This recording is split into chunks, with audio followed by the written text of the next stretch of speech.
Bonsoir à tous. Merci de vous connecter sur ce live et de le partager. Je vais donner quelques nouvelles et puis parler d'une situation particulière dont un compatriote m'a parlé tout à l'heure par rapport à des problèmes que certains compatriotes rencontrent pour l'acquisition de nationalités étrangères, notamment les compatriotes d'Allemagne. Merci de partager le live. Donc, d'abord, je vais reprendre par rapport à l'actualité. Nous assistons à une guerre de gangs entre deux clans. Nous assistons à une guerre des gangs entre deux clans. Merci de partager ce live dans les groupes du Gabon parce que tout le monde doit savoir de quoi il est question.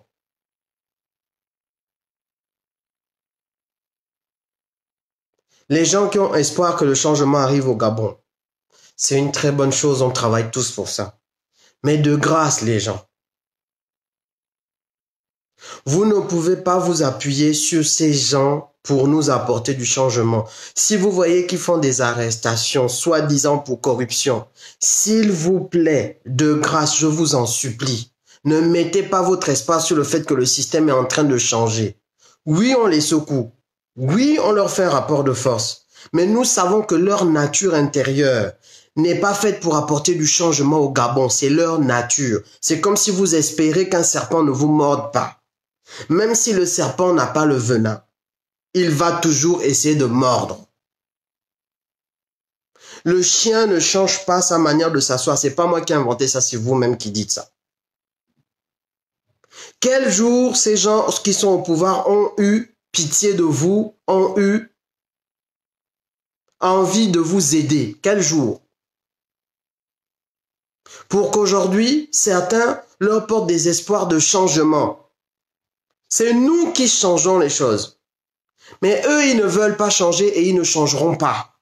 C'est sous la contrainte du feu qu'on leur met qu'ils sont obligés de changer les plans. Mais ce n'est pas les plans par rapport au fait qu'ils veulent redresser le pays. Ce n'est pas les plans. Ce sont des voleurs. Qui finançait la GEF? C'est Nourdine.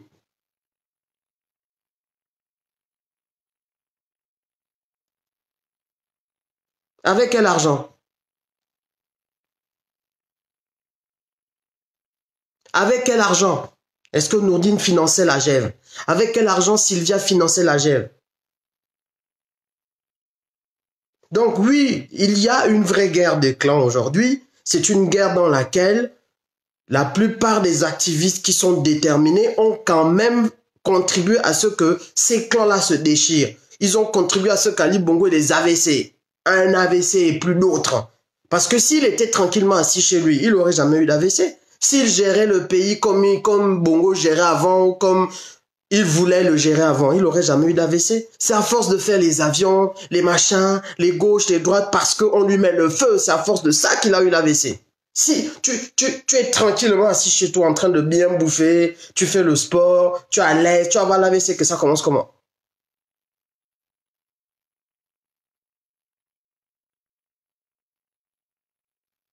Si on n'était pas une force de résistance contre Fargeon, il n'aurait pas commis les erreurs qu'il commet là qui font qu'on a découvert son game dans le dos. Si on n'avait pas dénoncé certaines choses, il n'y aurait pas eu le retrait de la loi sur la vente aux enchères de notaire. Il faut comprendre que ce n'est pas la bienveillance de ces gens qui crée la situation qu'on a aujourd'hui. C'est la résistance et l'engagement actif de la plupart des Gabonais, pas seulement de ceux qui font des lives. Il y en a beaucoup qui sont cachés au Gabon et à l'étranger, qui font un travail pas possible parce qu'ils sont aussi éveillés. Ils ouvrent les yeux parce qu'ils voient, il y en a plein qui dormaient, qui profitaient, qui mangeaient, qui voulaient juste vraiment, juste profiter. Mais il y en a beaucoup, au fur et à mesure qu'on parle, ils voient aussi l'engagement de certains. Ils voient que beaucoup d'entre nous, on risque des choses. Ils se disent que, ah, les petits là, quand même, c'est vrai qu'ils ne sont pas ici, ils ne sont pas ça, mais quand même, on peut quand même aussi, de notre côté, faire quelque chose. Vous suivez? Voilà ce qui amène le rapport de force et les changements imprévus que ce système rencontre. Comme je disais à un ami l'autre jour, les usurpateurs, la situation dans laquelle on est, c'est comme si vous aviez quelqu'un qui est venu vous prendre votre maison. Vous habitiez dans une belle maison que vous avez construite. Il est venu, il a pris la maison. Il vous prend vous-même, il vous met dehors. Il vit dedans tranquillement, il profite de tout. Toi, tu es dehors, tu dors sous les ponts. Tu n'as pas d'autre choix que de le chasser de ta maison. Et pour le chasser de ta maison, parce qu'il a pris ta maison en otage, il dort dans ton lit. Il dort dans ton lit tranquille. Même il peut garder ta femme avec lui. Il mange ta nourriture. Il se douche dans tes douches à toi que tu as galéré à construire. Il utilise tes draps, tes serviettes, tes chaussures. Tu n'as pas d'autre choix que de le forcer à sortir. Et il y a plusieurs manières de forcer quelqu'un à quitter ta maison. Une des manières, c'est de faire en sorte qu'il ne soit tellement plus à l'aise là-dedans qu'il a envie de sortir. C'est-à-dire que s'il faut lui envoyer les souris, tu envoies, les rats, tu envoies, les serpents, tu envoies, les fourmis maniantes, tu envoies. Il faut couper l'eau, il faut couper l'électricité. Parce que à la fin de la journée, il doit te libérer ta maison et toi tu reviens, tu occupes ça. S'il faut même enlever le toit pour qu'il ne soit plus à l'aise, tu enlèves le toit. Comme ça là, il s'assoit, il est mouillé quand il pleut. Voilà. Et pendant que tu vas faire ça, lui, il aura aussi ses positionnements. Quand tu le pousses un peu à gauche, il essaie d'aller à droite, il réagit comme si... Et au fur et à mesure, tu vas le mettre sous pression. C'est ce qu'on appelle le rapport de force. Mais le but de la pression, c'est pas que lui, il devienne un gentil monsieur qui habite chez toi. Comment voulez-vous que vous ayez mis la pression à un voyou qui usurpe votre maison? Au moment où vous voyez que la pression est en train de porter des fruits, vous vous dites que, ah, ça y est, le voyou a changé, il est devenu gentil, donc je vais lui faire confiance pour qu'il gère ma maison. Pendant ce temps, toi, tu dors dehors. Il faut bien comprendre quel est l'objectif que tu as lorsque tu as commencé à rendre la maison invivable. L'objectif, c'est de faire sortir l'usurpateur de ta maison. L'objectif, c'est pas qu'il devienne un gentil. Et un jour, l'usurpateur se met à se battre avec son frère parce que son frère veut lui prendre aussi la maison. Ta maison à toi, hein, toi tu es dehors, tu profites de rien. Eux, ils sont là, ils mangent les caviars tranquilles. Ils commencent maintenant à se battre entre eux. Te voilà dehors maintenant en train de dire, oh, donc le petit frère de l'usurpateur qui veut venir enlever l'usurpateur, lui c'est le gentil, hein? Donc, quand il va gagner là, peut-être il va me faire entrer dans la maison, hein, et puis je vais travailler dans la maison comme son servant, comme son esclave. Donc, peut-être c'est mieux. Mais attendez. Le petit frère de l'usurpateur vit avec l'usurpateur sous le mandat de l'usurpateur, en train de manger ta nourriture avec l'usurpateur, donc il est usurpateur. La guerre qu'ils se font, c'est tout simplement parce que le petit frère veut devenir maintenant le calife à la place du calife, chef à la place du chef. Certainement, ce que tu as provoqué, la guerre que tu leur fais a fait qu'eux-mêmes ils aient des tensions entre eux. Parce que souvent, quand les gens ne sont pas à l'aise, ils ont des tensions. Toutes les tensions remontent à la surface quand quelqu'un n'est pas à l'aise. Mais pour autant, toi qui es dehors, qu'on a foutu dehors de ta propre maison, tu ne vas pas oublier que ton objectif c'est de récupérer la maison. À quel moment un voyou devient gentil? Si Nourdine Bongo ou bien Alakou Chalianga, ils sont gentils là, le Gabon serait le pays le plus développé d'Afrique centrale. L'unité de vol avant, c'était le million. Ça, c'est sous les années 70. 80, c'était le million. Ensuite, c'est passé à la centaine de millions. Maintenant, l'unité de vol, c'est le milliard. Vous me suivez? 1,5 million d'euros. J'ai fait le calcul. Au Gabon, une école primaire, toute construite, toute neuve, d'après les lois des finances, c'est 12 millions. Vous me suivez? Parce que, pourquoi je dis ça? Parce que pour 250 écoles, il y a eu à peu près, quoi, 3,5 milliards qui étaient prévus, 250 écoles, tout compris. Ça, c'est les lois des finances qui sont passées en 2017. Donc, ça veut dire qu'un gars qui vole à l'unité 1 milliard là, il vole des écoles primaires. Une école primaire peut avoir 300, 400, 500 personnes, parfois 1000 personnes, 1000 enfants. Il vole l'avenir de 1000 enfants. À rien qu'avec 1 milliard.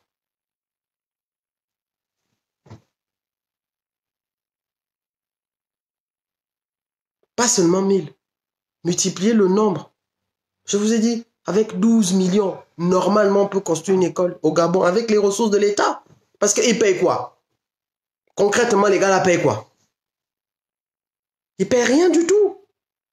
Vous prenez l'ANGTI, elle peut vous construire des écoles à moindre coût. Il y a quoi qu'on a comme vraie dépense au Gabon pour dire que l'école primaire, une seule école primaire doit coûter 300 millions ou 500 millions? Il y a quoi comme dépense? Le bois, le ciment, la terre que l'État va payer, la terre qui nous appartient, le ciment qui est fabriqué par les ciments du Gabon. Que quoi? La main-d'œuvre des fonctionnaires qui est déjà prévue dans le budget. Qu'est-ce qui va faire qu'on dépense réellement quand on construit une école primaire? Mais ils ne construisent pas ces écoles primaires et ils décaissent l'argent et ils détournent. L'unité de vol, c'est le milliard. Mais comme les gens ne voient pas qu'est-ce que c'est qu'un milliard.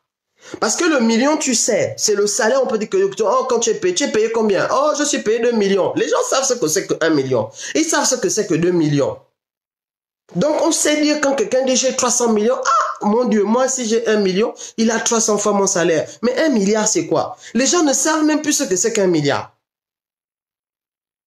Les gens sont même plus choqués quand on vole en millions que quand on vole en milliards. Parce que le milliard, c'est abstrait. On n'a jamais... Le milliard, c'est normalement l'unité de base d'un budget de l'État. C'est-à-dire qu'on est dans les hauts niveaux. Mais nous, ça devient l'unité de base du vol. Des gens de Nourdine et des gens de Farjon. Et voilà maintenant que, comme c'est des rapports de force entre bandits, suivant les assurances vie que certains bandits ont, parce que tous les bandits ont des assurances vie. Vous devez savoir ça. C'est quoi l'assurance vie? C'est le dossier qui fait que, le dossier là, il y a tous les autres.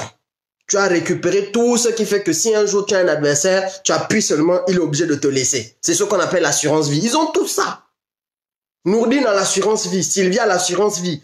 La cruche à l'assurance vie, machin à l'assurance, tous les Tony on donne, chacun a son dossier assurance vie. Que il sait que si je pose ça sur la balance, je sauve ma vie. Et voilà comment on va arriver au tribunal, c'est des mascarades. On va sacrifier des petits gna gna gna gna gna, et pendant ce temps, ils se neutralisent avec des assurances vie croisées. Si tu parles, si vous me faites ça, je dis ça. Parce que ça là, si on sait ça, machin. Et c'est pas les menaces que par rapport à nous, c'est des menaces à l'international. Parce que la plus grande peur que ces gens ont, c'est pas que par rapport à nous. Ils savent que oui, le peuple gabonais peut vraiment se fâcher. Mais la plus grande menace, c'est quand les autorités internationales vont te bloquer ton gain et qu'on va te lancer des mandats d'arrêt. Parce que toi-même, tu es aussi citoyen français, tu es citoyen américain, tu es citoyen machin. Donc, si le dossier là sort, non seulement si le dossier sort, c'est grave pour toi, mais c'est grave pour tout ton réseau. Et comme ils travaillent en réseau avec des Français, avec des Américains, avec des Anglais, avec des Allemands, avec des Australiens, c'est pour ça que les assurances vie là sont graves les uns contre les autres. Parce que si ton réseau est dévoilé, c'est eux-mêmes qui vont te finir. Si tu as l'habitude d'avoir des blagueurs au Gabon, mais les gars avec qui ils bossent ici, là, parfois c'est des cartels, des vraies associations de malfaiteurs qui sont capables de te rendre plus bas que terre. Si tu les exposes parce que un de tes adversaires t'a exposé toi. Voilà comment l'assurance vie fonctionne. Et ils ont tout ça. Maintenant, réfléchissez bien. Tous ceux qui connaissent l'assurance vie de quelqu'un, d'un chef bandit, eux-mêmes aussi profitent de l'assurance vie. Vous me suivez? Si vous là qui m'écoutez là, vous connaissez l'assurance vie de Farjon, sachez que vous êtes protégé par l'assurance vie de Farjon. Parce que ça veut dire que comme vous connaissez son assurance vie, vous pouvez aussi jouer ça. Dire que moi aussi, je suis protégé, je protège aussi ma famille. Voilà comment ils se protègent les uns les autres. On va venir chercher Grégory Lacruche. Lacruche va dire que, ah, je vais poser mon assurance vie pour mon frère. Oh non, on le laisse. On va venir chercher Nzaou. Nzaou va dire que, ah, je pose mon assurance vie. Oh, on le laisse. Et les magistrats, certains magistrats, excusez-moi, qui jouent ce jeu, qui sont dans les fratères, les machins, eux, ils vont être là-dedans, dans le truc de venir sauver Nzaou, dans le truc de machin, parce que eux-mêmes, ils ont aussi besoin des assurances vie que Nzaou a. Parce que eux-mêmes aussi, leur vie est en danger. Parce que eux-mêmes aussi, leurs salaires sont en danger. Parce que eux-mêmes aussi, leur confort est en danger. Au lieu de se battre pour la population, au lieu de sortir tous les gens dont on connaît les vices de procédure, c'est-à-dire que la procédure n'a pas été respectée, la personne doit être dehors. Quand on est dans un état de droit, un magistrat sait que si la procédure n'est pas respectée, que c'est avéré, la personne doit sortir de prison. La personne ne doit plus être poursuivie. Vous savez qu'on peut faire sauter une contravention si rien que des éléments comme votre nom sont mal écrits, l'adresse est mal écrite. On appelle ça des vices de procédure ou des vices de forme. Ça veut dire que la loi, c'est pas juste une question de « on l'a vu en train de tuer ». Même si on a des preuves contre vous, si ces preuves n'ont pas été prises, n'ont pas été récoltées suivant les procédures, vous savez que le cas peut être annulé. Vous-même, vous regardez New York section criminelle, New York unité spéciale tous les jours. Mais tous les vices de procédure qui ont au Gabon, c'est seulement le problème de vices de procédure de Nzaou que les magistrats veulent traiter. Que non, la procédure n'a pas été suivie. Landry Washington, procédure non suivie, il est en prison. Durée de détention illégale. Passage 2 fois de suite, ils veulent le faire convoquer, je l'ai déjà expliqué, 2 fois de suite auprès de la cour d'appel. Illégal, rien. Bertrand Zibi, illégal, durée de détention illégale, dossier vide, témoin rétracté, il est en prison. Et vous êtes là en train de venir défendre Nzaou.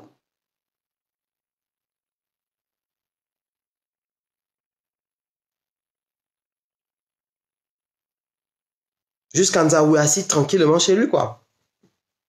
Pendant ce temps, nos gars sont en tôle. Parce que les magistrats menacent d'entrer en grève, parce qu'un de leurs collègues a fait quoi, et il vient se vanter d'avoir reçu des cadeaux de la présidence, 18 voitures de la présidence. Tu es magistrat, payé pour le travail que tu fais. Tu reçois 18 voitures en cadeau de la part de la présidence pour dire quoi? C'est-à-dire, c'est quoi? Concrètement, et c'est qui la présidence? C'est Farjon. Et là, vous venez nous jouer votre mascarade. Pour venir proposer de faire les grèves. Bref, je ferme ma parenthèse. Donc, peuple gabonais, nous avons mis ce pouvoir contre le mur. Encore plus cette année. Et l'année prochaine, ce sera encore plus. Vous-même, vous voyez, c'est pas on a dit. Avant, vous étiez en train de dire, oh, ce que vous faites là ne sert à rien. De plus en plus parmi vous, vous dites, oh, donc ce que vous faites là sert même à quelque chose. Mais c'est pas fini parce que vous-même, vous allez entrer dans la danse. Je ne vous dis pas, sortez au machin. Je vous ai déjà dit, hein, c'est pas sur un de mes lives que vous allez trouver une stratégie. Parce que si c'est pour parler des stratégies sur les lives là, mieux. On ne parle plus jamais de confidentialité parce qu'une stratégie ne peut être forte que si elle arrive avec l'effet de surprise. Venir vous parler des stratégies sur un live, c'est pas une question de peur ou quoi. C'est comme si, en fait, c'est comme si j'aurais même mieux fait de me taire.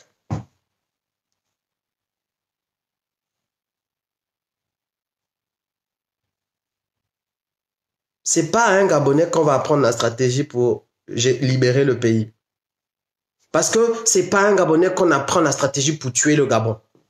Si vous savez comment tuer le Gabon, vous savez comment libérer. Parce qu'il suffit de faire l'inverse de ce que vous faites tous les jours pour que vous libériez le Gabon. Au lieu de protéger le voleur, essayez de l'exposer. Vous allez voir vous-même. On ne peut pas venir vous expliquer des choses que vous connaissez. Vous savez comment on tue le Gabon. Vous savez comment on fait pour tuer un ministère. Vous savez comment on fait pour tuer une administration. Vous savez comment on fait pour tuer une entreprise. Donc, vous savez comment on fait pour sauver aussi cette entreprise, pour sauver le ministère, pour sauver le pays. Vous savez. Il suffit de faire le contraire de ce que vous avez l'habitude de faire quand vous tuez la chose, pour que la chose puisse vivre. Si d'habitude, vous faites un manque de transparence totale, essayez la transparence, vous allez voir que vous obtiendrez l'inverse de ce que vous obtenez souvent et qui est mauvais. Essayez la transparence. Parce que c'est vous tous, c'est nous tous qui faisons les choses là. Quand quelqu'un veut voler, il ne veut aucune trace. Il ne veut pas qu'on sache exactement le montant qu'il allait chercher au budget. Il ne veut pas qu'on sache exactement le montant qu'il gère. Il ne veut pas qu'on sache le montant des fonds communs. Il ne veut pas qu'on sache... Voilà comment chacun fait là où il se trouve pour tuer le Gabon, pour tuer son propre avenir, pour tuer l'hôpital. Voilà comment on se rend complice et voilà comment on devient nous-mêmes les premières victimes du système qu'on a créé. Et voilà comment on crée l'enfer dans lequel on vit. Vous voulez changer cet enfer en paradis? C'est pas compliqué.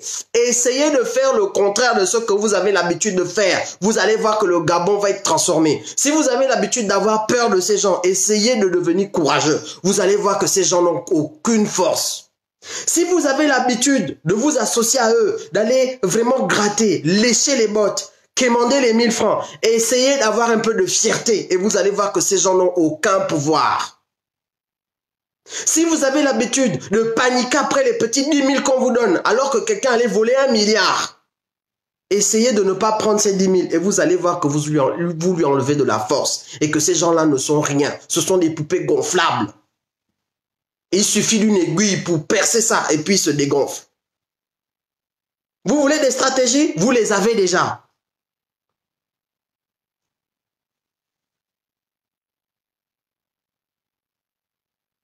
C'est quoi la suite?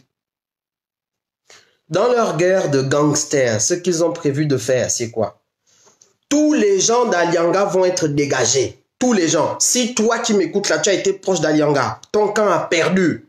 Même si cette victoire dure 1 jour, 1 an ou 10 ans, ton camp est là, il a perdu. Voilà. Tu as joué, tu as perdu, tu as déjà volé tes 1 milliard et ta part. Nous là, on veut vous récupérer tout ça parce que cet argent doit nous aider à bien vivre nous tous. C'est ça notre objectif. Mon objectif n'est pas d'aller en guerre contre quelqu'un parce que je perds mon temps, parce que je n'ai rien à faire. L'objectif, c'est de récupérer tout ce qu'il faut pour que le pays tourne au rond, pour que chacun puisse vivre avec dignité, pour que les gens soient bien soignés et qu'on ne meure pas parce que tu as une petite pneumonie, une fatigue passagère, que les gens ne soient pas obligés. Mon Dieu, j'ai un frangin dont la maman a eu un AVC. À l'intérieur du pays. Depuis le village, il fallait attendre 3 jours pour l'évacuer sur Libreville. 3 jours pour trouver une voiture qui vient à Libreville. Des choses choquantes.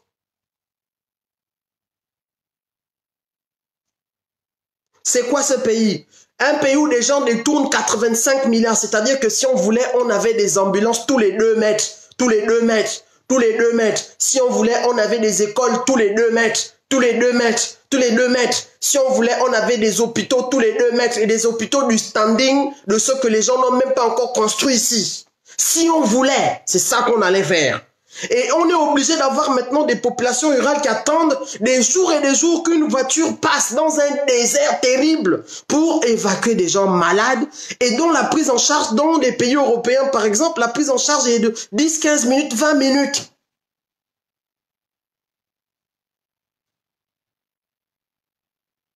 Et l'AVC, il touche pas les pauvres et il laisse les riches. Il touche pas les grands, il laisse les petits. Il touche pas les gros, il laisse les minces. C'est pas ça l'AVC. La maladie touche tout le monde, elle s'en fout. Que vous soyez le dictateur, que vous soyez la victime, que vous soyez machin. Donc mieux là, si on est intelligent là, si on est vraiment une nation intelligente, nous devons construire un pays où chaque Gabonais peut vivre dignement. Gros, mince, grand, Pounoun, Zébi, Fon, n'importe. Parce que ça va profiter à tout le monde.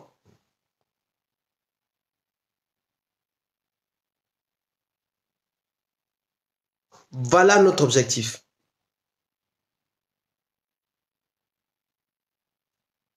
Donc, les Lacruchiens vont dégager. Nourdine va placer ces gens.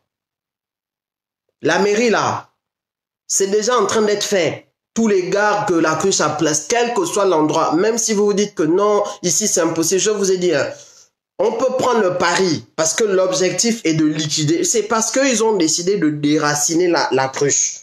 Pour déraciner la cruche, il faut libérer tout ce qui est autour. Imaginez que vous avez un plant de tubercule de manioc.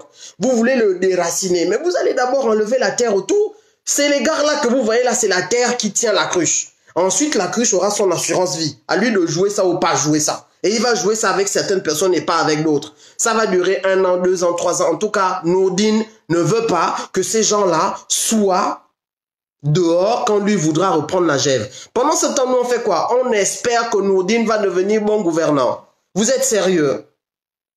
Alors que nous avons de manière inédite la chance que désormais le système nous a montré sa vraie bouille. Avant, ils se cachaient. Vous voyez, ils avaient un masque. Hein? La cruche, c'était le masque de Nourdine.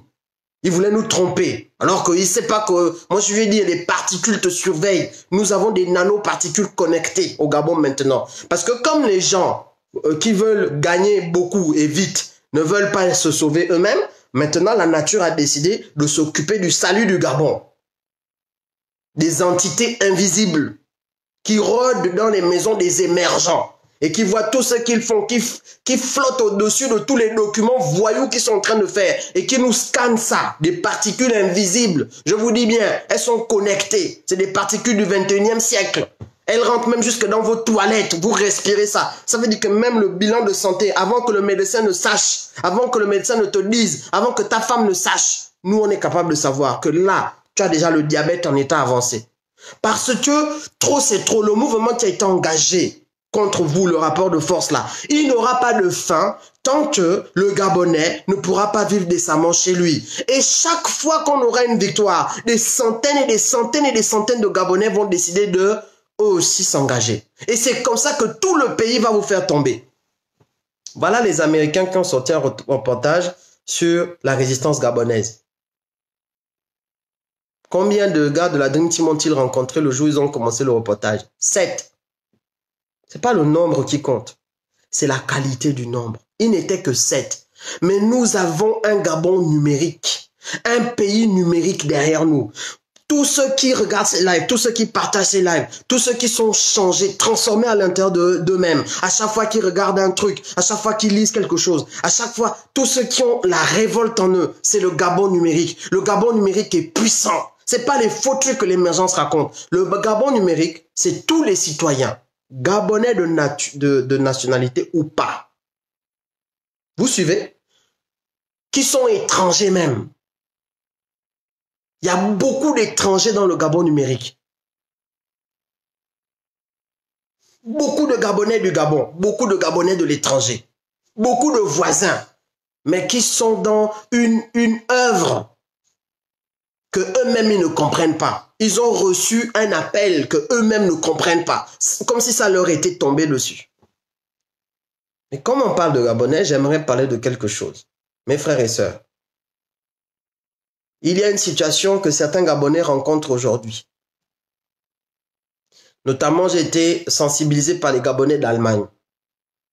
Lorsqu'ils essayent d'obtenir une nationalité, en plus de la nationalité gabonaise, ce qui est permis par notre code de nationalité, carrément en Allemagne, l'ambassade du Gabon en Allemagne leur répond qu'ils ne sont pas sûrs que la double nationalité est autorisée. Ce qui fait que certains Gabonais d'Allemagne ont carrément été obligés de renoncer à leur nationalité gabonaise pour avoir la nationalité allemande.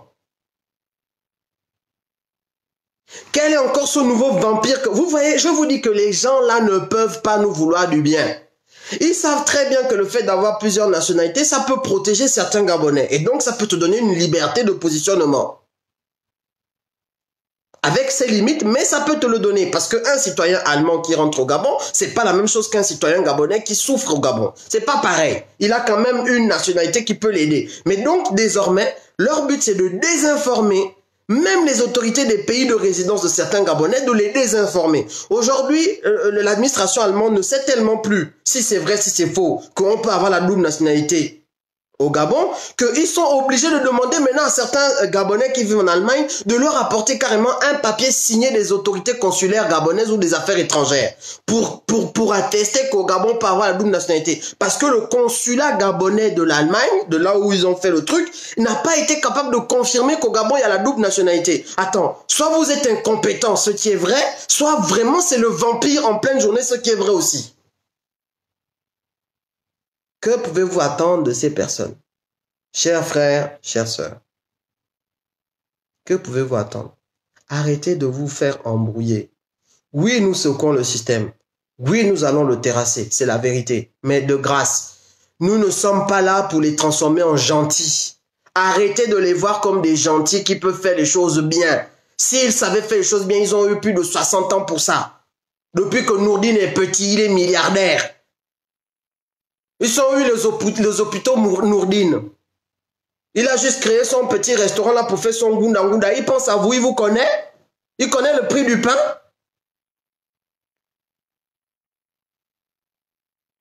Et on ne lui demande pas de venir nous faire des dons. Il est qui? Il a quel rôle? Quelqu'un qui profite de l'argent volé, on va lui demander quoi? Je ne comprends pas. Vous allez demander quoi à Nourdine? Vous allez lui demander quoi? Qu'il est qui? Il existe par rapport à quoi? Fils de président, c'est devenu quoi? Si on était un royaume, on aurait compris, on aurait dit que bon, comme en Angleterre, le prince sera le successeur de son père. On comprend, c'est la royauté, c'est le royaume. On est dans un régime présidentiel où le président de la République est locataire de la présidence. C'est-à-dire qu'il a un bail. Et ce bail dure la durée de son élection, de son mandat. Son fils a quoi dedans, sa femme a quoi dedans? C'est-à-dire, je ne comprends pas en fait. Et on est là en train de parler d'eux comme des entités qui existent vraiment, qui ont le droit à la parole, Mais attendez, oh! Si vous avez décidé que le Gabon est un royaume et que... Mais changeons tout! Changeons d'abord les papiers du Gabon, arrêtons de dire République gabonaise, machin, tout ça, tout ça. Commençons par là. Je parle aux Gabonais, je ne suis même pas en train de parler à Nourdine, je suis en train de vous parler à vous qui suivez ma vidéo.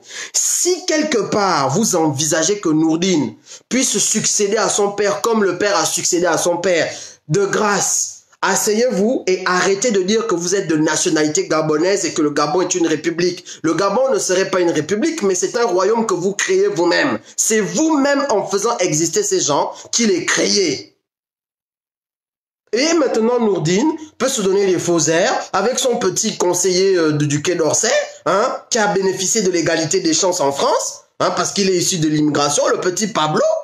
On l'a envoyé en service civique au Gabon, j'aimerais appeler ça un service colonial, pour venir conseiller le petit Nourdine. Et nous, on est là, on les voit, tranquille, la vie est belle. Ah bah alors quand la galère va recommencer, les vols vont continuer, l'incompétence va continuer, le fils de va... Et nous, on est là, bon ben c'est la fatalité, le Gabon est un royaume, on accepte, on n'est plus étonné de rien, on a tout vu, tout fait. Mais si vous ne pouvez pas garder votre capacité d'étonnement, vous ne pouvez pas changer un pays.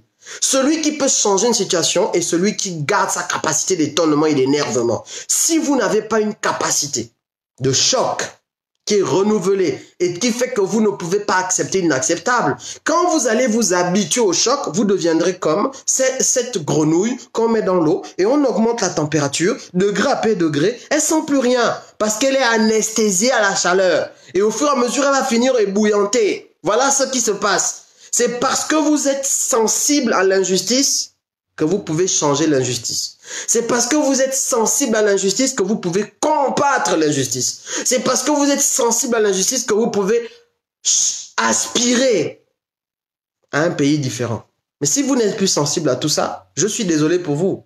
Si vous avez déjà tout vu, tout fait, si le pays ne vous choque plus, si les décisions ne vous choquent plus, si certaines choses ne vous choquent plus, vous ne pouvez pas changer ces choses-là. Pourquoi? Parce que c'est la puissance du choc qui pousse quelqu'un à changer quelque chose. L'émotion. Je suis ému quand je vois un Gabonais qui meurt bêtement alors qu'il aurait pu avoir des soins. Quand j'entends qu'à l'hôpital au Gabon, un monsieur qui avait travaillé d'ailleurs et qui avait un certain poste, était mort à l'hôpital de Port-Gentil parce qu'il n'y avait pas les appareils qui permettaient de garder le rythme cardiaque. Et on a demandé à sa femme de lui faire le massage cardiaque avec une pompe mécanique. Fou. Donc, il fallait que la femme ait la cadence du battement du cœur. Sinon, le système allait se dérégler. Et au bout d'un moment, mais la pauvre femme s'est fatiguée. Et quand elle se fatigue, on demande à son fils de venir vite attraper et de faire la pompe avec la main. Fou, un pays où les gens détournent des milliards. Un pays où les gens détournent 85, 90, 100 milliards. On est même déjà sur la base des 1000 milliards. C'est-à-dire qu'en termes de budget du Gabon, on a la cruche qui est capable de détourner par an 1000 milliards. Je vous dis quelque chose.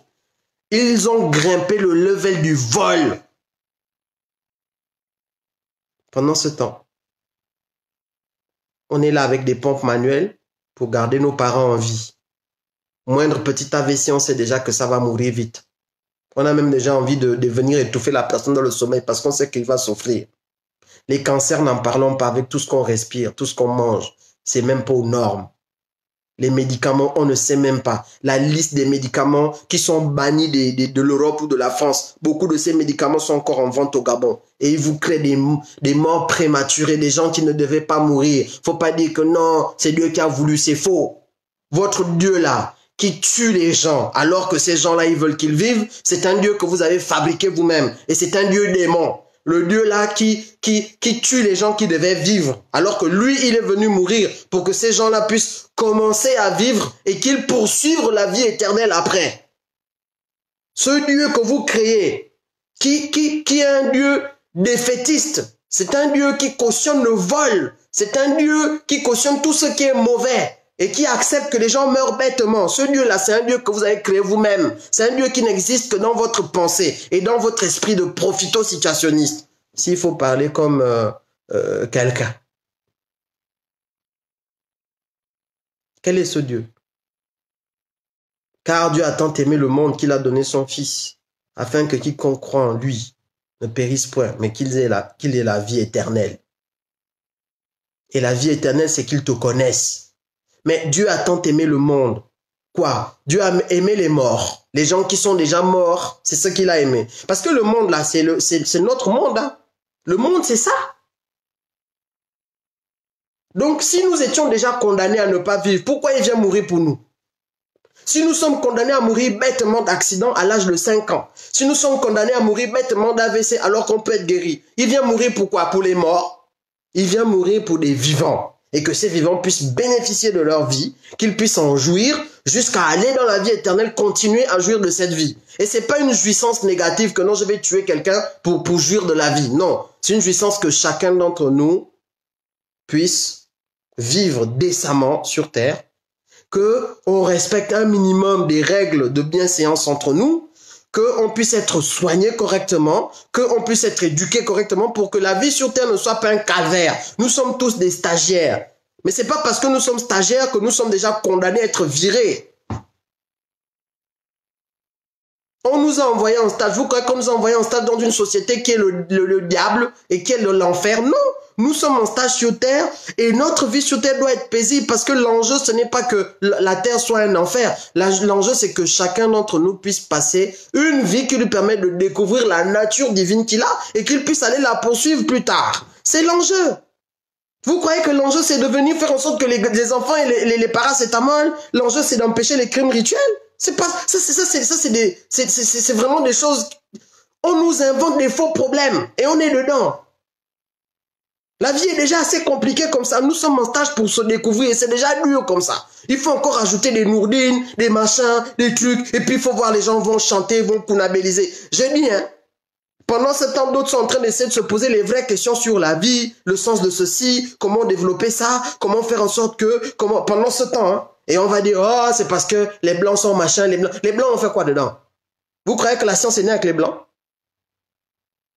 C'est pas parce qu'on est déraciné aujourd'hui en train de se poser les mauvaises questions sur des mauvais trucs. Comment dans un pays, quelqu'un peut détourner l'équivalent de 85, voire des centaines de... Parce que si on a trouvé que 85, c'est qu'il a détourné des centaines. Vous êtes... et ça ne doit pas choquer les gens. On doit dire non, c'est bon, on a tout vu, tout fait, on a machin, c'est bon, Nourdine continue, oh, Farjon continue. Farjon, c'est qui? Vous-même, sérieusement, c'est qui? Un gars peureux comme ça, là, il se cache derrière plein de gars du corps. Les gars du corps, là, sont où, là, pour venir le sauver dans la détresse dans laquelle il est. Une détresse causée par Nourdine. Nourdine que Farjon a fabriqué avec acrobatie. Vous-même, vous ne voyez pas que c'est des chats qui fabriquent des souris et les souris, là, vont dominer sur les panthères. Non, mais attends. Je ne comprends pas, en fait. Je n'arrive pas à comprendre. Farjon, petit escroc de son état, il est connu comme ça partout. Je ne suis pas en train de l'insulter, c'est la vérité. À Price, on le connaît comme escroc. Les gens qui l'ont eu, chef d'entreprise, qui l'ont eu, responsable, qui l'ont eu, ils te disent la même chose, c'est un petit escroc. Même dans sa famille, on te dit c'est un petit escroc. Bon, les Gabonais ont dit que l'escroc là, c'est lui qui est devant. Ils l'ont placé. L'escroc a fabriqué un roi fainéant, prince fainéant, qui n'a rien à faire dans la gestion du pays. On lui a donné le Maïna. On ne sait même pas ce que c'est devenu. Hein? Un gars qui sait rien gérer, il sait rien faire. Il prend les gens les fils d'Ossénie. Les fils d'Ossénie, tu leur demandes de parler de quoi? Directeur de cabinet, mon frère. L'enfant d'Ossénie, directeur de cabinet, tu vas dire quoi? On est où là? Et les gens qui sont capables, qui ont des compétences, qui ont travaillé, qui sont des bosseurs, ils sont là, on dirait des petits toutous. Oh mon Dieu, le fils d'Océnie. Oh mon Dieu, oh la cruche, donne-moi 10 000, s'il te plaît, la cruche, s'il te plaît, ne passe pas. Oh mon Dieu. À quel moment la vie que tu mènes sur terre va avoir le sens que ça doit avoir? À quel moment tu vas te rendre compte que chaque jour qui passe est irrattrapable et que tu ne peux pas faire cette journée-là comme un esclave alors même que tu as tout le potentiel de quelqu'un de libre? À quel moment tu vas prendre ta place d'héritier? À quel moment tu vas devenir le Gabonais citoyen responsable? À quel moment tu vas arrêter de te faire marcher dessus par des gens qui n'ont pas un tiers du un quart du un dixième de compétences que toi tu peux avoir? À quel moment? Les fils d'Océnie. Et j'entends les gens dans les mosquées qui vont prêcher aux Gabonais. Oui, vous savez, nous sommes frères musulmans. Il vaut mieux se protéger entre musulmans. Vous savez, c'est lui qui a été choisi par le grand camarade. Donc, en tant que musulman, on doit se serrer les coudes. À gauche, tu vas entendre les frères maçons dire la même chose. Il est bête, oui. Il est incompétent, oui. Il connaît rien, oui. C'est un voleur, oui. Mais il est franc-maçon comme nous. Donc, on doit le soutenir. Et tu entends les ethnistes et les ethnicistes dire la même chose. Oui, c'est vrai, il est incompétent. Oui, c'est vrai, il est nul. Oui, c'est vrai, il est vraiment bête, il ne comprend rien. Mais comme il est bas pour nous, comme nous, comme il est fan comme nous, comme il est nzébi comme nous, comme il est mienné comme nous, comme il est machin comme nous, on doit le soutenir. Pendant ce temps, vous avez 365 jours dans l'année. Les mêmes 365 jours. On ne peut pas rattraper ça. Chaque journée que vous passez à être esclave, vous ne rattraperez jamais cette journée. Et nous tous, on va finir par mourir. Donc Nourdine, lui, doit mourir avec un parking de 100 Lamborghini pendant que les enfants sont en train de mourir dans les quartiers parce qu'ils détournent de l'argent avec... Il existe... Mais comment ça? Un jeune Gabonais qui meurt parce qu'il n'a pas les médicaments? Vous savez ce que ça fait comme manque à gagner dans l'État? Vous savez ce que ce jeune Gabonais aurait pu être? Tous les jeunes Gabonais qui sont maltraités dans la gève et tout ça, qui sont devenus des traumatisés. C'est des gens psychiatriquement atteints. Vous savez ce que ça nous fait comme manque à gagner? Tous ceux qui sont soi-disant activistes ou opposants, mais qui on refuse d'avoir des rôles dans l'État, qui auraient pu redresser la nation, des gens intègres, des gens droits. Vous savez ce qu'on a comme manque à gagner? Et on veut que le pays se redresse, qu'il se développe, et tout le monde veut qu'il y ait de ci et de ça. Mais si on ne met pas des gens qu'il faut à la place qu'il faut, les faux mots que les gens utilisent, mais qui ont une réelle signification. Si on ne fait pas ça là,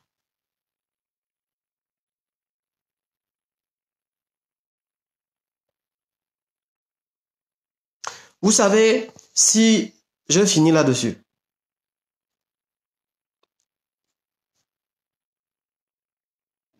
si des vies n'étaient pas en jeu, et si nous n'étions pas profondément amoureux de la vie, si nous n'étions pas profondément conscients de l'importance de la vie, du fait que les problèmes dans lesquels on est ne sont pas les vrais problèmes qu'on doit affronter. C'est comme si tu vas en stage quelque part. On te dit que va résoudre le problème de pourquoi telle turbine est bloquée. Mais toi, il y a quelqu'un qui vient te s'aimer d'autres problèmes à côté. Tu glisses, tu tombes. Il vient te s'aimer d'autres problèmes à côté. Il vient effacer le chemin sur lequel tu dois marcher. Et tu passes ton temps à résoudre les faux problèmes. Et tu finis ton stage là. Tu finis ta vie. Ce que tu devais réellement faire, tu ne le fais pas. On nous perd du temps. Vous perdez le temps dans les embouteillages. Chaque jour, les gens perdent 30 minutes. Vous savez qu'est-ce que ça fait comme calcul? Imaginez que vous perdiez 1 heure dans les embouteillages par jour. Ça veut dire que à la fin de la semaine, si une semaine c'est 7 jours, vous avez perdu 7 heures de votre vie. Ça veut dire que à la fin du mois, vous avez perdu 4 fois 7, 28 heures.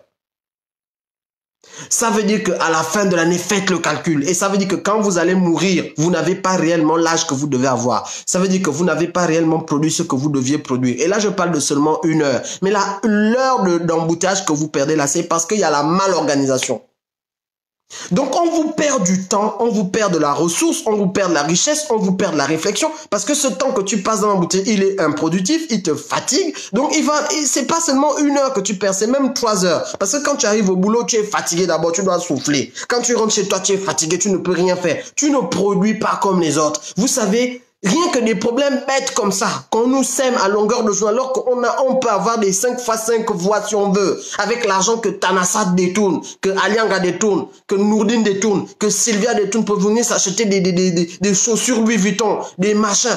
Tout ça là, c'est des faux problèmes. C'est pas le genre de problème là qu'on doit affronter dans notre vie. On ne nous a pas envoyé au Gabon pour affronter ces problèmes. Dieu ne nous a pas fondés et créés pour faire ça. C'est des faux problèmes. Notre vrai problème, c'est d'abord de dégager les faux problèmes et puis de commencer à réellement s'asseoir et dire que bon, si on nous a mis sur l'équateur, c'est par rapport à quoi? Voilà, là ça commence à venir. Si on nous a donné la pharmacopée, c'est par rapport à quoi? Quel est le rôle qu'on doit jouer? Qu'est-ce qu'on doit faire avec? Voilà. Si on nous a donné le Bouti, si on nous a donné le Liboga, qu'est-ce que ça peut aider à soigner dans le monde? Qu'est-ce que ça peut... Nous avons des gens qui sont toxicomanes de haut niveau dans le monde et au Gabon. Voilà des plantes qui doivent les soigner, apporter du positif dans l'univers, dans la marche de l'humain. Voilà. Les vrais problèmes, on va commencer à les regarder. Mais nous, on est là, on fabrique les faux problèmes, on vit avec les faux problèmes, on s'habitue aux faux problèmes et on adore les faux problèmes.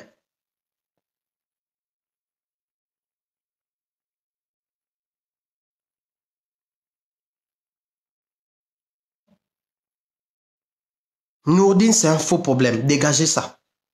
Arrêtez d'aller lui réclamer quoi que ce soit. Virez-le. Il n'a aucun poste, il n'a aucune compétence. Il ne sait rien gérer. Enlevez-le de là où il est. C'est un roi fainéant. Alianga, c'est qui? Il sort d'où? Pour faire quoi?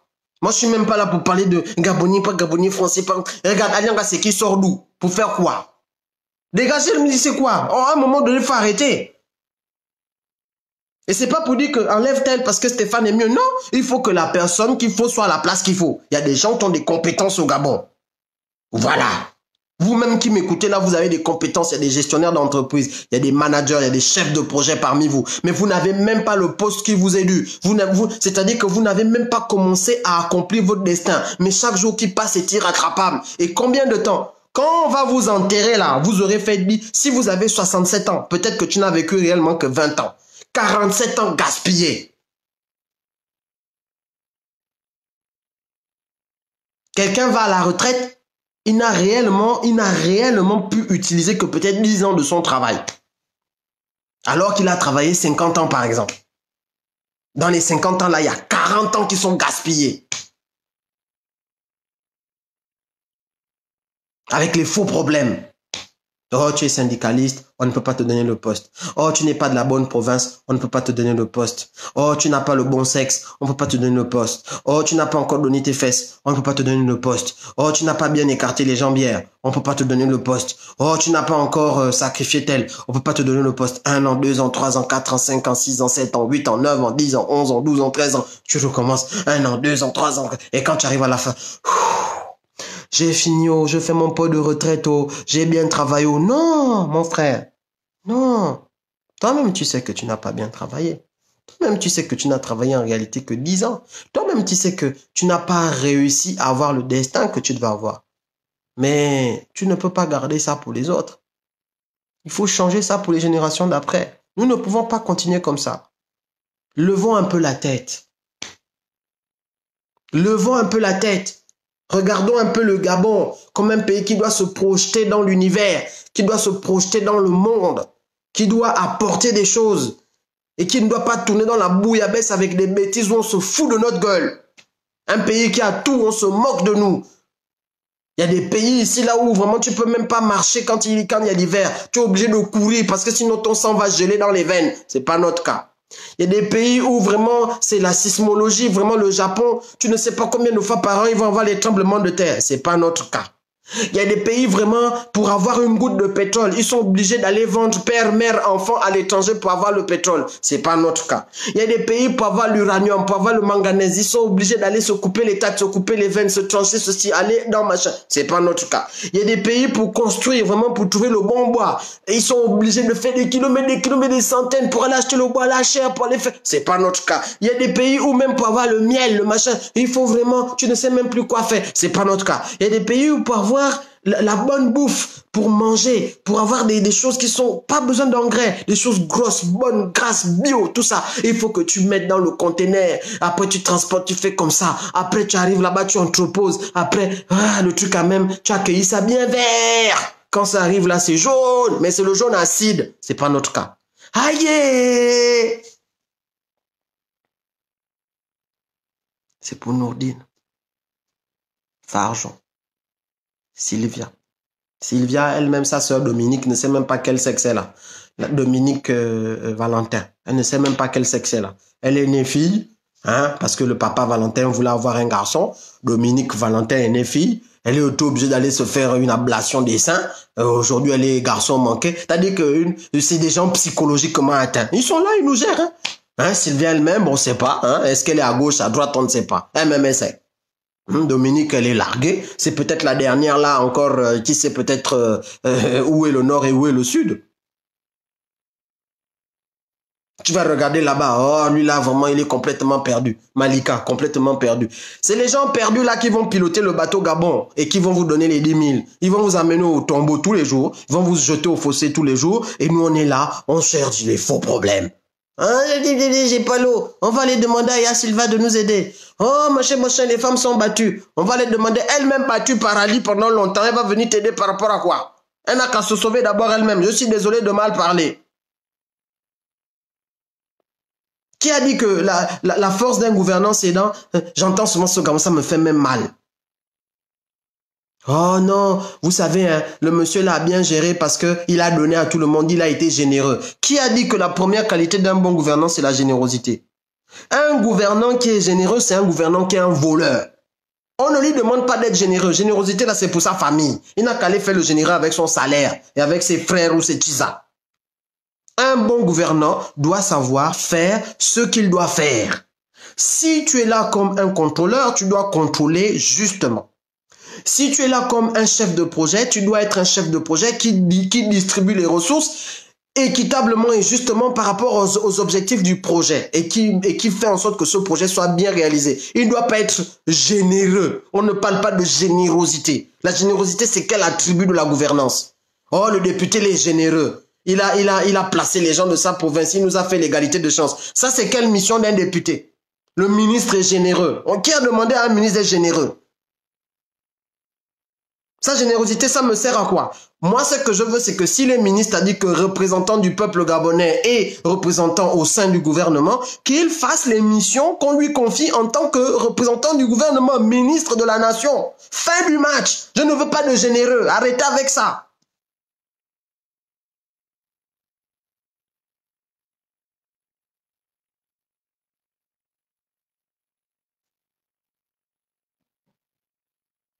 Oh, soutenant Ndundangoy parce qu'il a été généreux. Mais, attends, le mec, il est député voleur. Il est généreux, ça veut dire qu'il vous distribue l'argent du recel. Donc, vous êtes des voleurs comme lui. Vous êtes en train de dire, je soutiens un voleur comme moi, mais c'est un gars bien. Oh, un bon gouvernant, c'est un gouvernant généreux. Et les gens comme Massélé, oui, moi j'ai quand même bien placé les choses parce que j'ai volé et puis j'ai distribué. Si tu veux être Robin des Bois, il faut aller en Angleterre. Nous, on ne veut pas les gens qui viennent voler ce qu'il y a à eux et qui disent qu'ils ont distribué aux gens à qui ça appartient. Tu as déjà vu que tu vas voler l'argent qui est à quelqu'un et tu viens lui donner ça en disant que j'ai volé pour toi de l'argent. Mais non, c'est son argent. Laisse que l'État sache organiser l'exploitation et l'utilisation de cet argent et tout le monde va en profiter.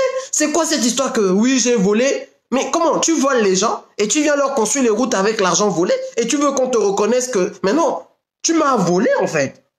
La personne à qui tu fais la route avec l'argent volé, tu l'as d'abord volé. Parce que c'est lui qui est propriétaire de cet argent. C'est le peuple.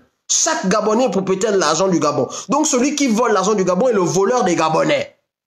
Et il ne peut pas venir sous peut-être qu'il a volé et dire que non, reconnaissez-moi tel attribut. Et c'est comme l'image que l'autre dit. Excusez-moi, je vais être long parce que là, vraiment, je me déverse. Excusez-moi, ceux qui ne voudront pas regarder jusqu'au bout, je vous comprends. Vraiment, vous pouvez vous déconnecter, mais je suis obligé de parler. Voilà. Vous arrivez chez quelqu'un. Il ne vous a pas demandé de venir. Vous le trouvez là. Vous sortez les couteaux. Tu rentres chez lui. Tu le menaces. Tu prends sa femme. Tu prends ses enfants. Tu le mets à genoux. Et quand ils commencent à se plaindre, tu dis, oh, ne te plains pas. Je t'ai donné l'eau, non? Donc, je suis généreux avec toi. Je t'ai installé même le Wi-Fi. J'ai mis le code Wi-Fi sur ton téléphone. Pourtant, tu l'as braqué chez lui. Tu as pris sa femme. Tu as pris son frigo. Tu as pris ses enfants. Tu as pris sa voiture. Et tu lui demandes de ne pas se plaindre parce que tu es généreux. C'est ce que les voleurs là font. Ils vont voler l'argent du Gabon. Ils viennent donner ça aux gens à qui ça devait arriver. Cet argent devait tomber dans leur poche par des salaires, par les distributions des prestations sociales, par l'utilisation de la route, par les études. Cet argent devait leur arriver. C'est leur argent. Tu leur voles ça, donc tu les prives de ça. Tu mets une grande partie pour toi et tu construis des établissements, des machins qui sont privés. Donc tu construis Dieu d'Abani dans lequel ces gens que tu as volés doivent venir payer pour aller dans cette école. Et tu dis, moi j'ai réalisé. Oh, tu m'as volé mon argent, tu as construit une école et cette école te permet de me frapper encore le peu d'argent qui me reste. Et tu veux que je vienne te féliciter parce que toi au moins tu as construit Dieu d'Abani. Ah. Mais j'ai pas compris. C'est quoi le truc?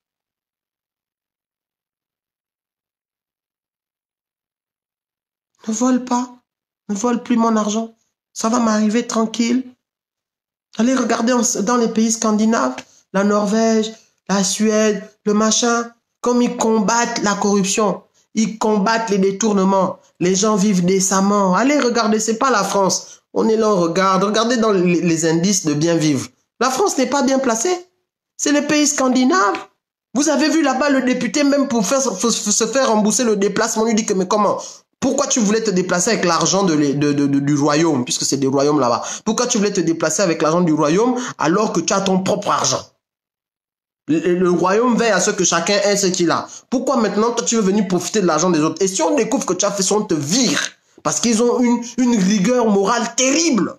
Et ça permet à tout le monde de bien vivre. J'ai été en Norvège. J'ai été en Suède. Je n'ai pas encore fait l'Islande. Mais je vous assure, quand ils regardent même les pays français, ils se disent que mais je ne comprends pas pourquoi c'est un modèle. Demandez à tous ceux qui ont collaboré avec les pays scandinaves. Aujourd'hui, j'étais avec notamment des Ivoiriens. C'est le Sénégal qui fait la collaboration par rapport à tout ce qui est surveillance de la qualité de l'air à Dakar. C'est les Norvégiens qui travaillent avec eux. Des gens d'une rigueur, mais c'est pas possible. 1 euro, c'est 1 euro.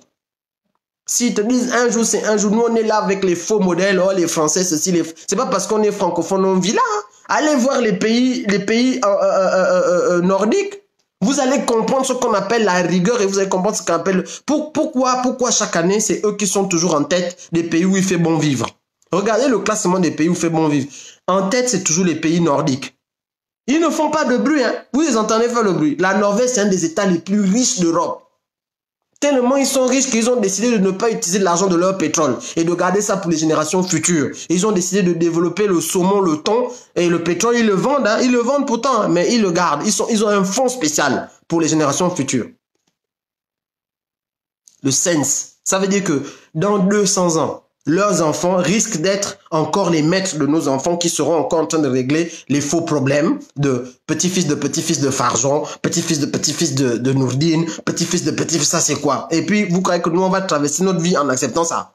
Je sais que moi, mes petits-enfants, mes enfants sont condamnés. Parce que jusqu'à preuve du contraire, tant que je serai gabonais, mes enfants seront gabonais. Je suis désolé. Même s'ils enlèvent la nationalité, les gens vont voir qu'ils ont le gros nez de Stéphane Zeng. Ils vont dire que tu es l'enfant de Stéphane Zeng, donc tu es un noir gabonais. Même si tu veux, même si tu veux pas. Parce que nous, ici, en France, même en Europe, hein, dès que tu fais mal, on rappelle ta nationalité d'origine.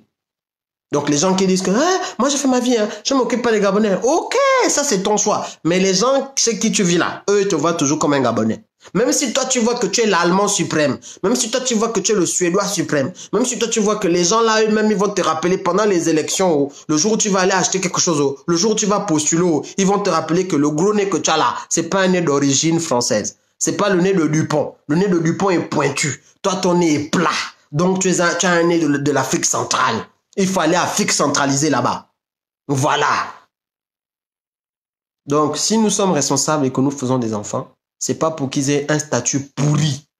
C'est pas pour qu'ils naissent déjà esclaves des petits vikings de demain. C'est pas pour qu'ils naissent des esclaves des petits Dupont de demain. C'est irresponsable. Si nous-mêmes nous acceptons ça pour nous, de grâce, nous ne pouvons pas accepter ça pour nos enfants. Et comme nous sommes des gens qui tiennent à leur progéniture, nous ne pouvons pas permettre ça. Nous ne pouvons pas permettre ça. C'est pas responsable. Le Bantou est responsable. L'homme noir est responsable de manière générale. C'est nous qui sommes responsables de l'histoire. C'est grâce à nous qu'aujourd'hui la terre est colonisée. Je suis désolé. Nous avons toujours été responsables. C'est pas aujourd'hui que nous allons devenir les irresponsables de la planète quand même. Mais c'est honteux si nos ancêtres étaient là, ils diraient que mais comment ça? Donc nous sommes battus, nous avons traversé des rivières, nous avons traversé les montagnes, les collines, nous avons bravé le froid, nos yeux sont même devenus chinois, nos cheveux sont devenus, pour que les gars là nous fassent la honte là. Que maintenant c'est les noirs qu'on cite comme les gens les plus nuls de la planète. Mais non. Non, moi je suis pas d'accord. Je ne suis pas d'accord. Je ne suis pas d'accord. C'est pas parce que quelqu'un est métis qu'il va devenir ton chef. Hein, il est blanc, il bien. Oh, Farjon, c'est quoi? Vous croyez que le savoir vient d'où? Le savoir vient de chez nous, hein? Ah, moi je ne l'oublie pas. Je suis désolé, je suis héritier d'un continent de savoir. Je suis héritier de peuple de savoir. Je suis héritier de grands-parents de savoir. Et c'est pas quelqu'un qui va venir me convaincre du contraire. Et là où je vais, c'est avec cette intention. Là où je vais, c'est avec ce positionnement. Je n'ai pas à lécher les bottes de quelqu'un. Vous me suivez? Je n'ai pas à lécher les bottes de quelqu'un. Et je suis entré partout en tant que Gabonais. Partout. Et je ne me prends pas en exemple. Je vous dis juste que ça, c'est ce que nous sommes capables de faire. Nous sommes capables de rester africains. On n'a pas besoin de faire le Kwanzaa. On n'a pas besoin d'aller faire les faux calculs, les blanchitudes, les négritudes, les machins, les trucs, toutes ces bêtises-là qui nous avilissent et qui nous permettent de perdre notre essence. Non. Si tu as les cheveux crépus, tu as tes cheveux bien crépus. Ça a été fait pour te protéger du soleil. Et partout tu dois entrer, tu entres. Si on te ferme la porte, tu défonces. S'il faut même que tu changes la serrure, tu changes ça. Voilà. C'est comme ça que tu prends ton destin en main. Et c'est pas chez nous maintenant. Pendant que nous, on est en train de braver les pluies, les vents, le soleil, la neige, alors que notre peau n'est même pas disposée au froid. Pendant ce temps, il y a des gens, et ils ont fait les migrations contraires, ils sont rentrés chez nous, et ils ont décidé de prendre notre pays en otage. Non. Farjon, tout le reste, là, ce sont nos descendants. Ce sont les petits-fils de petits-fils de petits-fils de Noirs. Hein? C'est plusieurs générations. D'accord? Il ne peut pas. Non, je suis désolé. Non. Faut quand même minimum de respect entre nous. Non, s'il te plaît. Moi, je suis ton ancêtre. Je peux venir prendre le pouvoir en France. Parce que je suis un ancêtre. C'est logique. Mais mon petit-fils, non. Tant que tes ancêtres sont là, un peu de respect. Tu ne peux pas venir faire ça. Ah, non. Et même si tu crois que les petits noirs qui vont te gueuler dessus n'ont pas de pouvoir, ils vont te montrer que plusieurs fourmis magnans peuvent dévorer un lion qui dort. Encore que tu n'es même pas un lion, tu es un chaton. Et nous, je ne suis pas une fourmi magnon, je suis une panthère. Donc tu vois que dès que l'héritier prend conscience qu'il est héritier, l'usurpateur devient un faible.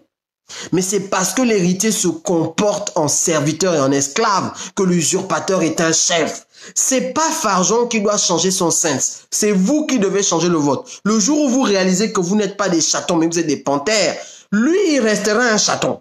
Ou bien une souris.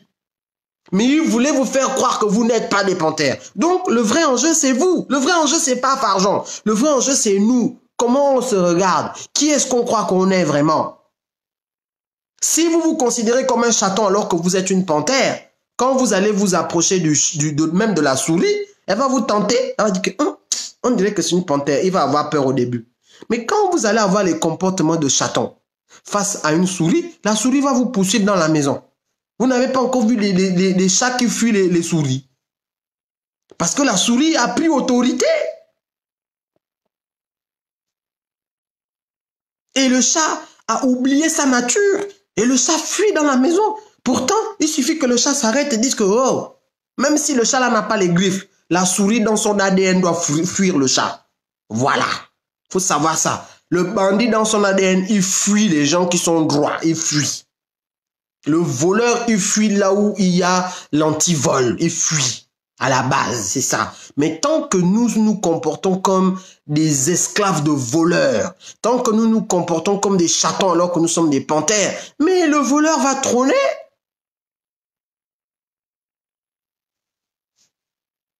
Aussi longtemps que l'héritier se comporte en serviteur. Vous suivez cette citation? tant que vous allez vous comporter en serviteur, vous n'aurez rien d'autre que la rétribution du serviteur. Vous n'aurez rien d'autre que l'héritage du serviteur. Aussi longtemps que vous allez vous comporter comme des esclaves, vous n'aurez rien d'autre que la rétribution des esclaves.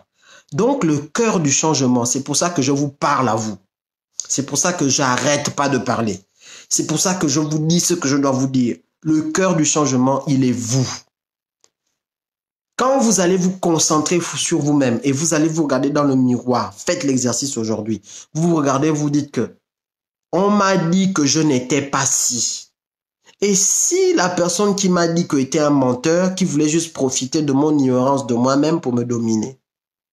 Parce que le menteur a ça de particulier, qu'il veut te faire croire que tu n'es pas ce que tu es pour pouvoir en profiter, faire de l'abus de faiblesse.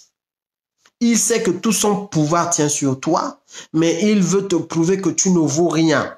Comme ça, tu ne sauras pas que son pouvoir tient sur toi.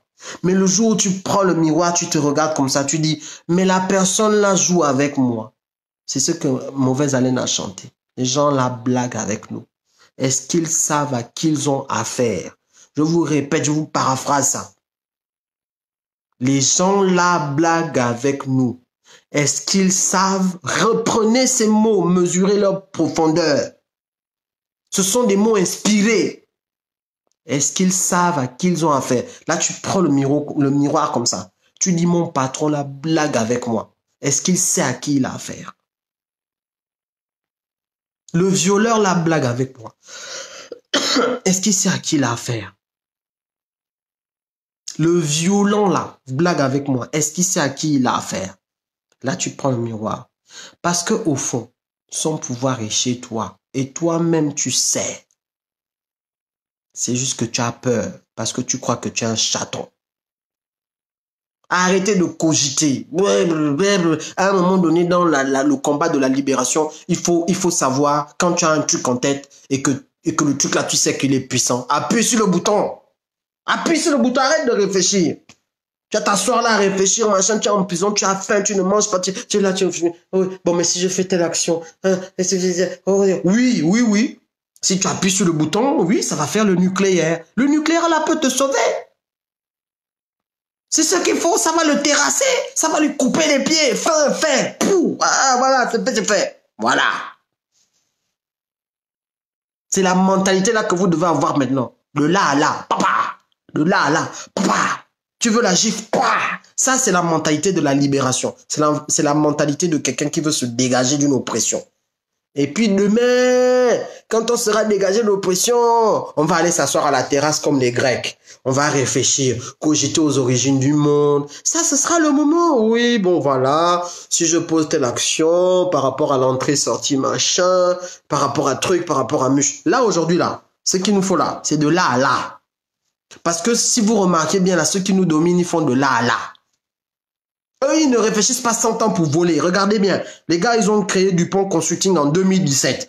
Ils savaient déjà qu'ils allaient frapper pendant 2 ans, 3 ans, 4 ans jusqu'à l'élection, jusqu'à machin. De là à là, le mec passe directeur de cabinet en 2016. Il crée Dupont Consulting en 2017. Il positionne ses gars, il vole, il change les trucs, il change l'administration, il modifie la constitution, il fait machin. De là à là.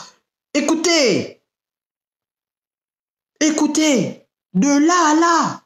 Si nous voulons dégager le Gabon, c'est de là à là. Il faut de là à là, on les dégage de là à là.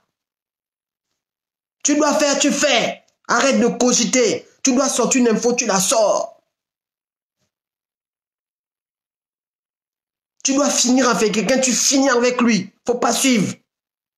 Tu dois désactiver quelqu'un, tu désactives. Faut pas suivre. Le reste, on va aller voir devant. De là à là. Comme ça, lui-même, il va commencer à cogiter que, oh, le scène s'est monté au... Donc, j'ai amené le niveau à 10. Eux, ils sont à 100. Là, la personne te regarde et dit que, ah, le Gabonais a changé, hein. Il n'est plus Maboule comme avant. Akrombessi nous insulte de Maboule partout.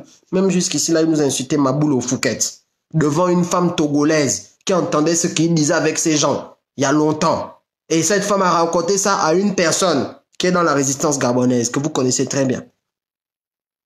Que Meksan Akrombessi est entendu que les Gabonais sont tellement Maboule. Il parle comme ça. Et c'est pas parce qu'il est béninois qu'il parle comme ça, c'est parce qu'il est hautain. C'est parce qu'il nous fait croire qu'on est des chatons. Et c'est pas parce qu'il est étranger, c'est parce qu'il est hautain. Il y a des Gabonais hautains, il y a des Gabonais imbus d'eux-mêmes, qui parlent aux autres comme si tu étais de la chiotte. Et ce sont ces gens qui ont le pouvoir. Vous croyez qu'ils vont nous amener où? Vous croyez qu'ils vont vous...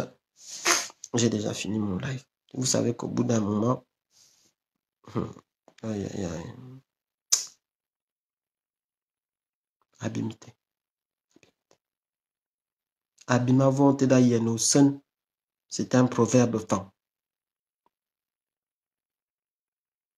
Abima vonte da yeno sen. Vous savez ce que ça veut dire? C'est la quantité de graisse qui suffit à l'écureuil. En gros, c'est le créateur. Quand il a créé l'écureuil, sans graisse, quand il a fini l'écureuil, il a dit, je lui donne que cette juste mesure. Abimete. Ce qui est suffisant est suffisant. Ce qui est dit est dit. Ce qui doit s'arrêter doit s'arrêter. Abimete. C'est philosophique. Abimete. Abima vonte. Dayenosen. Maman. Ciao, ciao.